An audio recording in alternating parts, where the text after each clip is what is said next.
Bonjour, je me présente, je suis Gilles Mezzomo et je suis ici avec mon ami Bad à l'occasion de notre intervention sur la discussion sur l'architecture dans la bande dessinée.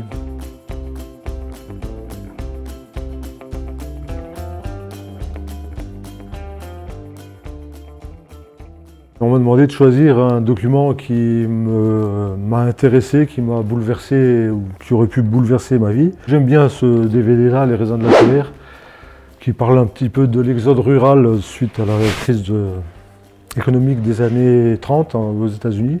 C'est le genre d'histoire que j'ai toujours aimé, j'aime bien faire du western, mais ça c'est le genre d'histoire que j'aimerais bien adapter en bande dessinée. C'est surtout par rapport à l'interprétation d'Henri Fonda, qui a risqué sa vie pour lutter contre l'injustice, mais c'est surtout un film qui parle d'exode, l'exode des gens expatriés ou expropriés qui doivent quitter leur terre, qui doivent risquer leur vie pour vivre ailleurs. C'est un peu un sujet d'actualité.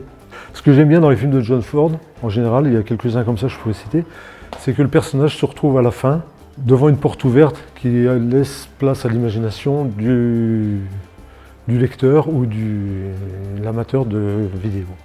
Bonjour, je suis Bad, auteur de bande dessinée depuis plus d'une vingtaine d'années et je suis ici dans le cadre d'une table ronde sur l'architecture de la bande dessinée avec mon ami et collègue Gilles Mezzomo. Alors je voulais vous parler de cet album parce que pour moi c'est cet album qui a été un tournant, qui m'a donné envie de faire du dessin et surtout de la bande dessinée.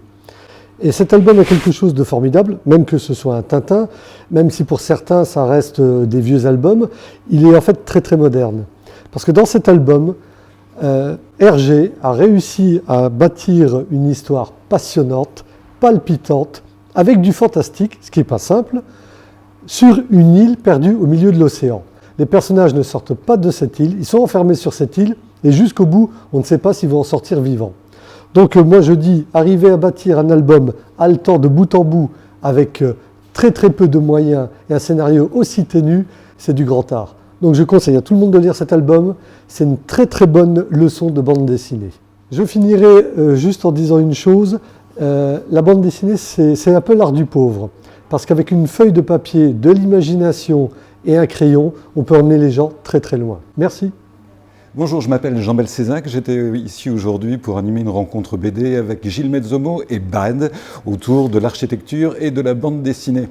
Et en matière de bande dessinée, j'avais envie de vous parler particulièrement du Concombre masqué, le héros célèbre de Nikita Mandrika, un dessinateur qui m'a marqué personnellement parce que quand j'étais gamin, quand j'avais 10 ans, j'avais un copain qui s'appelait Marc et nous on s'ennuyait beaucoup dans nos vies. Et le Concombre masqué il nous a appris une chose primordiale, c'est le non-sens et l'illogisme qu'on peut trouver dans tous les jours.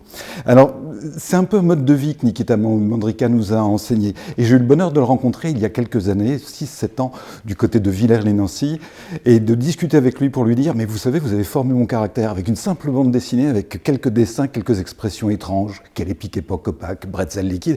Vous avez formé des jeunes à mieux comprendre l'existence. » Alors Nikita Mandrika a choisi de me faire une dédicace sur un album que j'avais acheté ce jour-là. Il avait dessiné un concombre masqué, puis il avait mis « Je connais le sens de la vie, est-ce que tu veux que je te le révèle ?» Et moi j'ai eu la réponse tout de suite « Surtout pas, surtout pas. La bande dessinée apporte trop de plaisir, il ne faut surtout pas qu'on ait toutes les réponses tout de suite. »